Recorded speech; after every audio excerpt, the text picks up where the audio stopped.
there's been multiple times where the media has misconstrued some of the things that you say about veterans, the latest being supposedly you calling wounded veterans that have been shot or wounded, suckers and losers. Yeah, a made-up story. It was made up by a magazine, and I think it was The Atlantic, which is a radical left magazine. And as soon as I heard it, I said, "That's a terrible thing, and you don't get rid of it." You know, they make these things and they just use it and use it. The opposing side, they know it's false. I had 26 people that said it never happened. Who would say it? Who would say it? Nobody would say it. A stupid person or a person that's mentally ill. And, you know, as you know better than anybody, I rebuilt our military. We gave 86 billion, 85 billion of it away to Afghanistan so stupidly, but far bigger than even that. I rebuilt our military. I had the best relationship with the military of any president and respect the military more than anybody. And they just made up this horrible quote. I was in this massive rainstorm, massive, and I was supposed to take helicopters to a certain place in Paris. A little complicated. I don't want to be too complicated. And the helicopters weren't able to fly. They were military helicopters, our helicopters. And I looked at it, I said, I'm not going to be able to fly. So I wanted to drive. By the time we realized we had to drive, it was very late. And everybody talked me out of going. And all of a sudden, and it was a mistake, I wanted to go. And somebody made up the story that I said that. And I have so many witnesses. I have one of them in this room right now. He's a witness that I never said it. Nobody would say that. And I went to one the following day in a big cemetery. But they said I said about soldiers, I think it was World War I soldiers. They're suckers and losers, and they're in graves. Think of it. They gave their life for our country. This was in Paris. It was an American cemetery, and they said that, and this was somebody that actually, he didn't say it, they made it up with a magazine. You know, they make things up. They don't even have sources. They make things up out of thin blue like a storyteller. And I wanted you to ask me this question because I think it's a terrible, terrible thing. But they make up stories. And then one guy who's a very, sort of a low-life guy, he is a low-life, they got one confirmation and 26 people said it never happened. But the one confirmation was a guy that I fired, a terrible, stupid person, actually, that couldn't do the job well. And I fired him. And he sort of confirmed it. I don't know how he confirmed it, but he did. And it's a totally false story. Nobody would say that. And I would say this to military people. I'm the president of the United States. I say suckers and losers. They gave their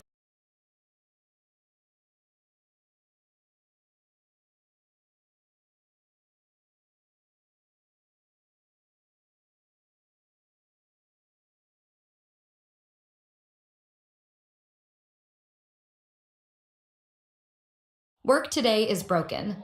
We're all working in too many disconnected apps, and it's killing team productivity. a central, you could call it a central command, but it really is a command station. Also, even locationally, where it is, and when you think about flying distances, if you can save a half an hour as fast as some of these planes go and things go, and even the rockets go, if you can save by having the best location. So we went out, as you know, to experts, and we had 4 different groups of experts. They all said this was the best location. I also loved it from the standpoint, I know the people of Alabama, they are great people, work hard, and there's no games, and they're very proud of it.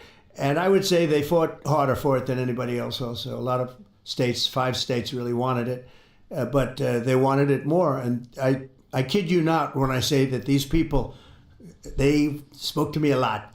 That's all they wanted to talk about. They didn't want to talk about the weather.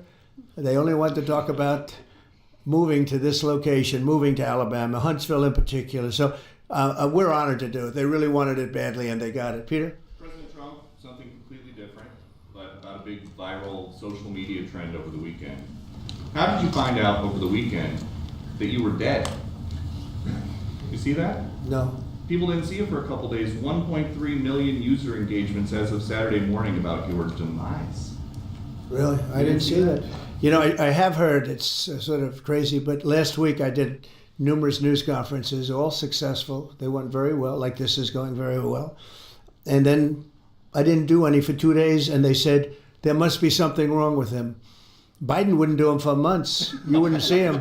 And nobody ever said there was ever anything wrong with him, and we know he wasn't in the greatest of shape. No, I heard that. I get reports. Now, you knew I did an interview that lasted for about an hour and a half with somebody, and everybody saw that was on one of your competitors. I did numerous shows and also did a number of truths, long truths, I think pretty poignant truths. No, I was very active over the weekend. They also knew I went out to visit some people at the club that I own, pretty nearby on the Potomac River.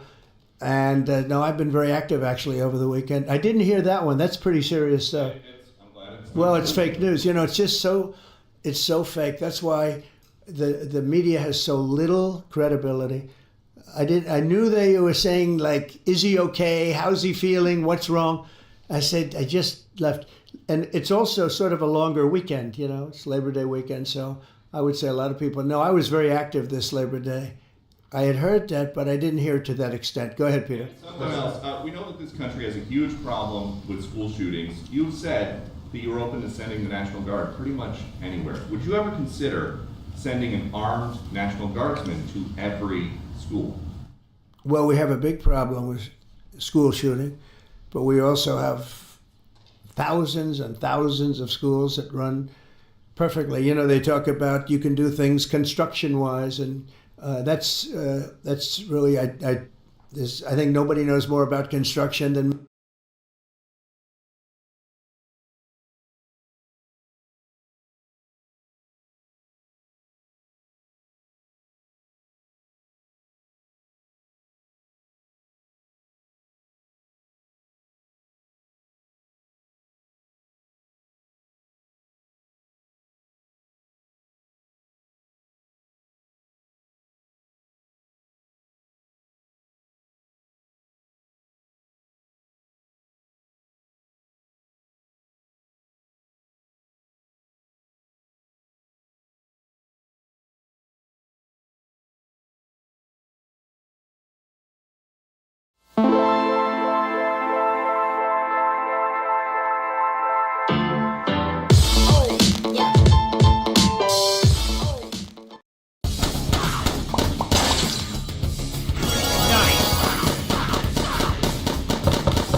Have you spoken with President Putin in the past week? Have you spoken with President Putin? Yeah, I don't want to. I have learned things that will be very interesting. I think in the next few days you'll find out. Will there be any consequences if there isn't some type of announcement of a meeting with President Putin and President Zelensky? Yeah, there will be. We're going to see what happens. We're going to see what they do and what happens. I'm watching it very closely.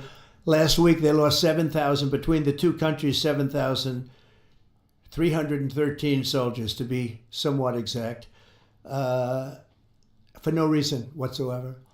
And they're Russian and they're Ukrainian, but, you know, they're soldiers. I want to see it end. Yeah. Mr. President, have you decided you're definitely going to send National Guard troops to Chicago? I didn't say when, but the answer is, look, Chicago's very interesting because I watched Pritzker get up and say about, we don't need help, we're safe. But 2 weeks ago, they had 6 people murdered, and they had 24 people hit by bullets. Last week, as you know, it was 7 people, 24 people hit, and 7 people died. And then over the last 2 days, that was the crown jewel. They had, I guess, 9 or 10 killed, and 50 hit with bullets. And you have this governor get up, who's a terrible governor. Probably he and Gavin Newsom would be probably the 2 worst and most naive. They're naive. either they're naive or they're very untruthful. And he'll say, we don't want any protection. We don't need. So in the last 3 weeks, he's lost almost 20 people killed. There's no place in the world, including you can go to Afghanistan, you can go to places that you would think of. They don't even come close to this. Chicago is a hellhole right now. Baltimore is a hellhole right now. Parts of Los Angeles are terrible. If we didn't put out the fires, and I mean the other fires, the bullet fires, they didn't do a good job with it. They should have had the water coming down, like I said. You know, we had to release the water. We had to go in and release the water to LA. It's so badly run. But if I didn't send the National Guard into Los Angeles, I would be making an announcement today. I'd be talking about Huntsville, and I'd simultaneously be saying, by the way, the Olympics is not coming to Los Angeles. If we didn't do that, and even the sheriff, the top law enforcement person in Los Angeles said, we could not have handled it without them. So that's what he said. Make your mind up on Chicago, though? Well, we're going in. I didn't say when. We're going in. When you lose, look, I have an obligation. This isn't a political thing. I have an obligation. When we lose, when 20 people are killed over the last 2.5 weeks, and 75 are shot with bullets. So let me tell you a little story about a place called D.C., District of Columbia, right here where we are. It's now a safe zone. We have no crime. It's in such great shape. You can go and actually walk with your children, your wife, your husband. You can walk right down the middle of the street. You're not going to be shot, Peter. You're safe. Everyone likes you anyway. They probably wouldn't do it. But it's so dangerous. And there are people in this audience that you've suffered greatly. There are people in this audience that have been mugged and hurt badly, and they don't want to talk about it. Maybe you were very brave in talking about it. You made quite an impression on a lot of people. I appreciate it. But there were other people in this room that have been hurt very badly just walking down the street in D.C. Washington, D.C. is a safe zone right now. It's a safe city. The restaurants are open. They're booming. You can't get a restaurant. New restaurants are announcing that they're going to be open. This took place in 12 days. Now it's 15 days, but 3 days ago it became what's known as a safe zone. It's a safe city. And this city was really bad. Really, really bad. We took 1,600 people out, hardcore criminals that will not be coming back anytime soon. And we're very proud of it.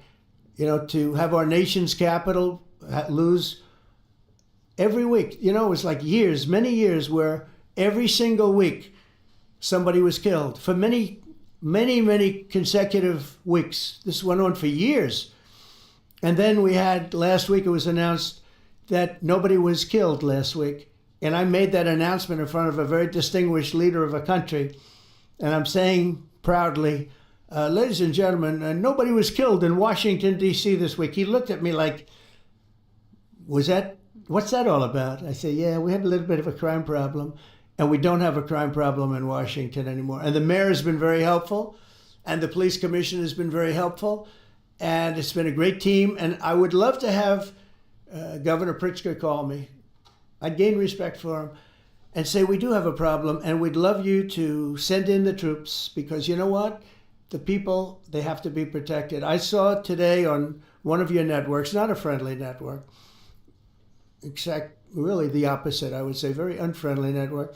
And they interviewed about 12 people on this morning. Most of them were African American, who were black. And they were saying, please, please, please let the president send in. These were people from Chicago. Please, we need help. We need help. We can't walk outside. We're petrified.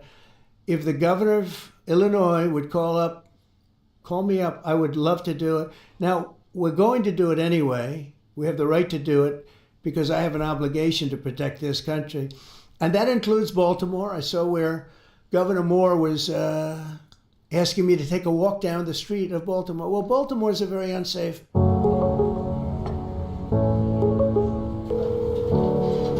Your call has been forwarded to voicemail.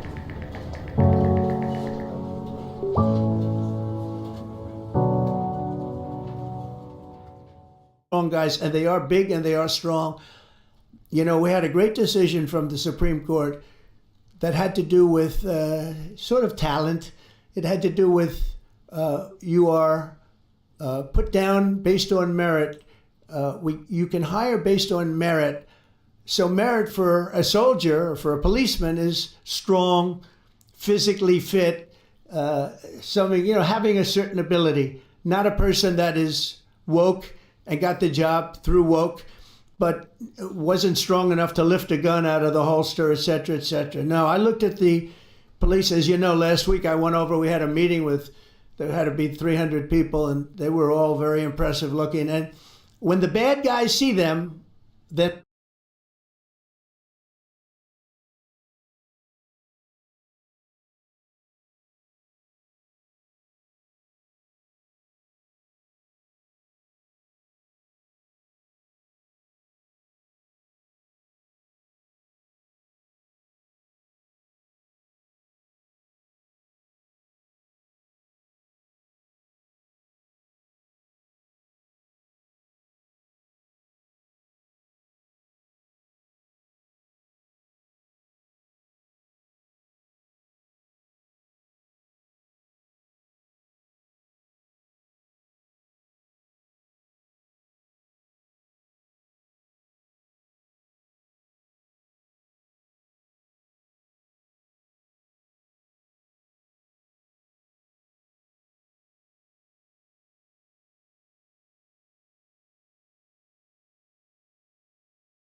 they're not going to be human beings I've ever seen, which is her husband. He was a football player for like 11 years in the NFL. He's a big person. But big doesn't mean anything when they have guns and when they have knives and everything else that they have, right? But you can walk right down the street, even by yourself, and you're totally safe. Washington, D.C. is a great thing. Yes, ma'am, please. Mr. President, as you're calling on Democratic leaders across the country to work with you on crime, do you see your efforts here in D.C., including, for example, working with Mayor Bowser here as a model for bringing more bipartisanship in matters not only with crime, but also issues that matter to everyday American people's lives? So Mayor Bowser's been great. She could have taken the thing, oh, well, and then after I clean it up, they'll take credit for it. You know what they do is they take credit. Like, we cleaned up Los Angeles. We did a great job there. And it was overwhelming what was going on. And again, the police chief made a statement that we could not have done, there's no way they could handle it. You saw what was happening out there. It was going to be a disaster. We stopped it cold. If we didn't do that, would have been a very sad day. And you know, remember, we have the Olympics, we have the World Cup, we have all these things coming, and we have 250, all of these things coming. But I watched Newsom get up and say he's doing a great, he's not, we're the ones that did it, and that's okay, whatever it takes. But the main thing is but he got up and said, we did it. Well, he didn't want us there, and he's going to need us again because it's starting to form again. I see it. It's starting to form again. You know, we have